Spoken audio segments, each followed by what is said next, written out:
Hello, hoping you are all having a fantastic day wherever you are.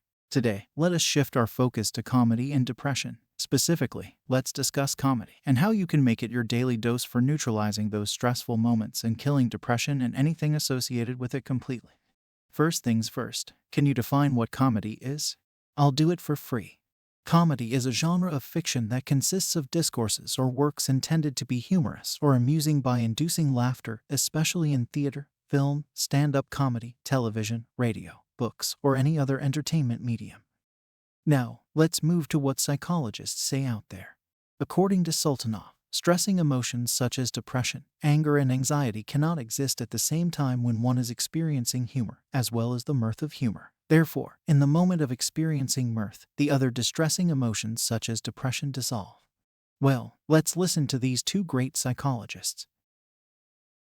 Yeah, oh yeah, it makes a lot of sense. What's happening is I'm thinking of so many ways I can respond to that. I'm trying to choose, okay, And which, how much time do you have, right? yeah, I mean, yeah. seriously.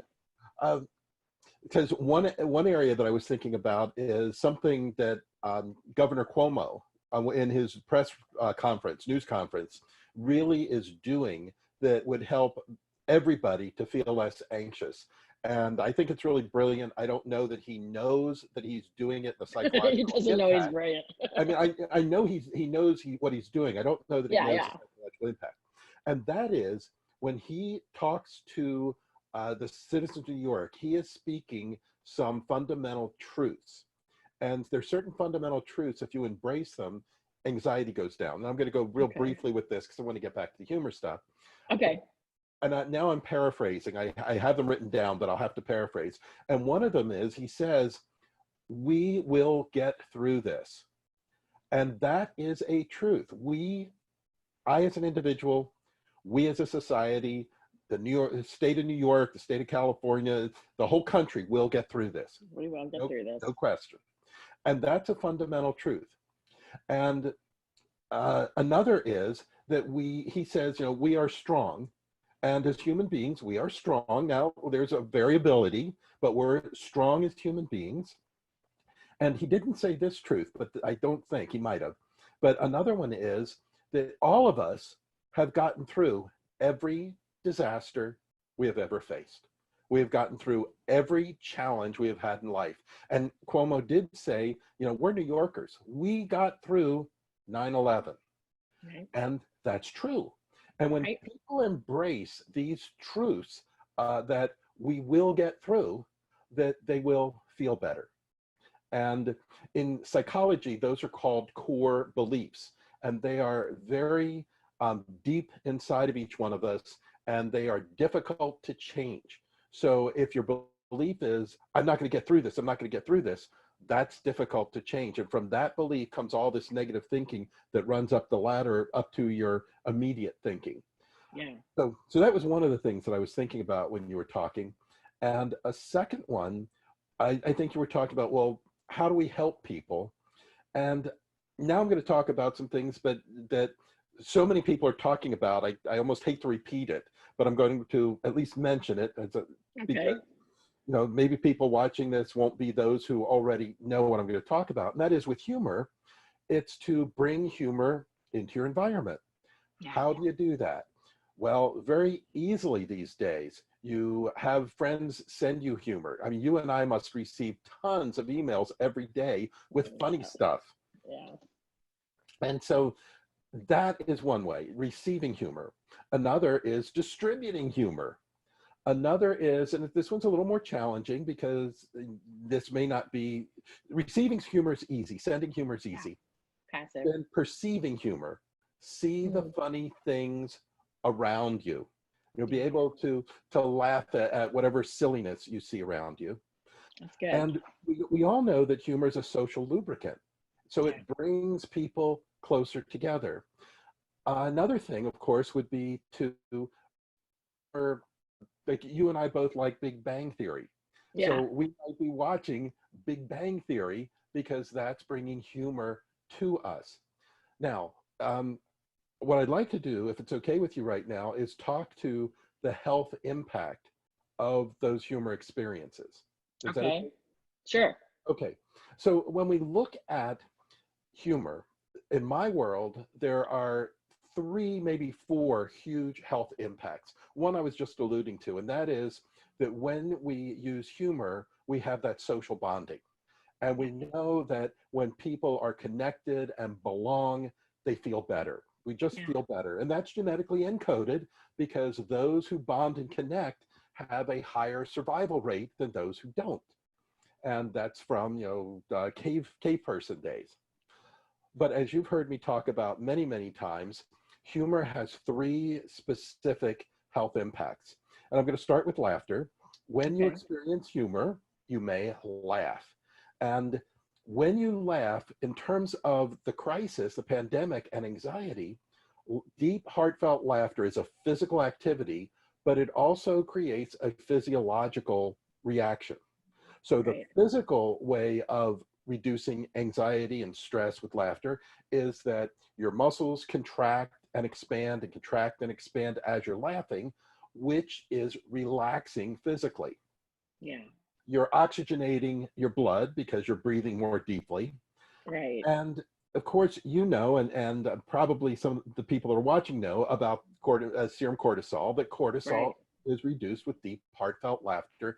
And cortisol is the hormone that's injected into the body to power the body to take action. So when you feel anxious, you get cortisol because that helps you to go out and do what you need to do to address the threat that you perceive as serious in some way, and that triggers your feeling anxious.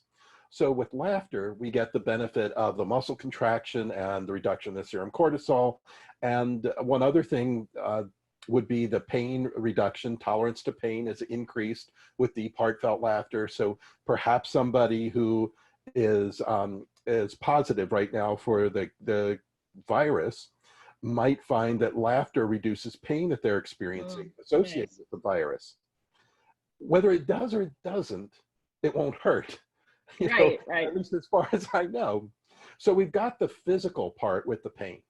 And then in terms of the emotional part, feeling anxious, distressing emotions such as feeling anxious or depressed or being angry can be immediately replaced when we experience the emotional component of humor. And as you know, I call that mirth. So Right. people experience mirth, they feel joy, they feel pleasure, they feel uplifted, they feel delight. And the distressing emotions and mirth can't occupy the same psychological space. So in those moments, feeling anxious dissolves. How long? I don't know. Good morning. I have a passion to transmit population evidence about health risks to promote preventive attitudes in people at the individual level. This is already our ninth installment in the F Salud video blogs connects with epidemiology on health risks. After referring to tobacco, sedentary lifestyle, unsafe sex, high blood pressure, alcohol, drug abuse, cholesterol and triglycerides, and diabetes, you will allow me that in this ninth and final video blog on this series to change gears, and I would like to talk about laughter as a health factor. Doctors are usually blamed for being denialists and even castrators, in the sense of eliminating pleasure in an absolute way. Do not eat this. Do not drink excessively. Do not be sedentary. And instead, we do not sufficiently promote health and good habits. But in general, a positive attitude in life, and in particular, laughing, ha ha ha, and practicing laughter, should be recommendations to treat many diseases and to prevent many more. There is already abundant scientific evidence on the benefits of laughter. A meta-analysis of 10 randomized controlled trials of laughter and humor interventions on depression, anxiety, and sleep quality in adults was published early in 2019. It was conducted according to the guidelines of the Cochrane collaboration and comprised 814 participants. It showed that these interventions significantly decrease adults' depressions and anxiety, and improve their sleep quality. The results of subgroup analysis show that depression benefits more from long-term laughter intervention. In babies, the first laugh appears in around 3.5 months. Actually, by ultrasound, it can be seen that the fetus already begins to sketch smiles in the womb during pregnancy, but it is not a conscious activity, but an automatic reflex. Around the month of life, the baby begins to smile at the series of external stimuli, such as the voice of his mother. Likewise, a certain sound or the face of someone familiar or simply a stranger who is pleasant to her can also cause a smile. Around 3 months, the first laughs appear out loud. Laughter is a sign of the child's maturation, and in fact, she will not stop laughing until he or she becomes an adult. It is known that while a child can laugh up to 400 times a day, with an average of 300, the happiest of the adults does not exist 100 times a day, and the average is 25.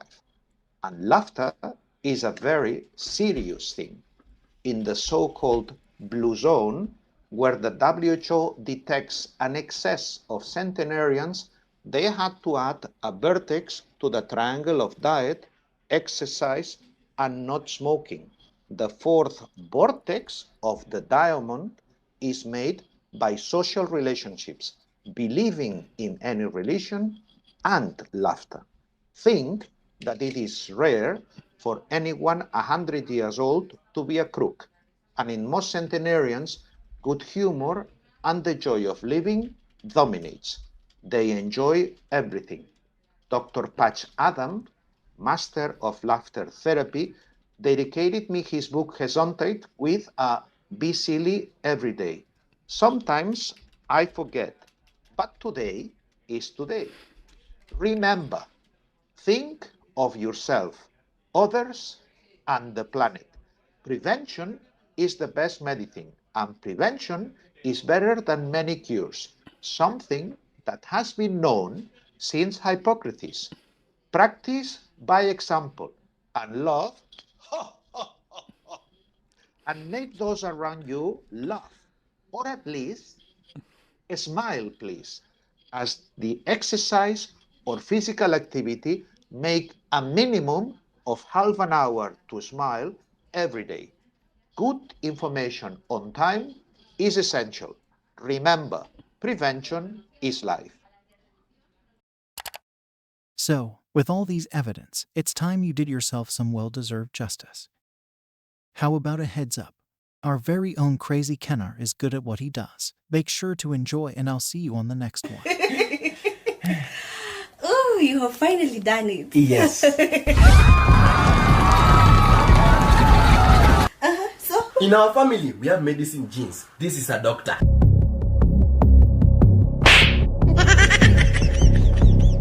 What if the baby becomes a lawyer like my uncle? Just imagine us having the first engineer in the family.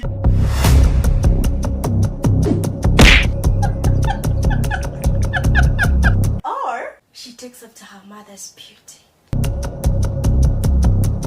He will be as masculine as his father, who comes from the lineage of chest and six packs. An athlete. Babe, this one will be a marathon runner. What if we have a president? A president. Who is for president? Oh, baby. My boss to lose president.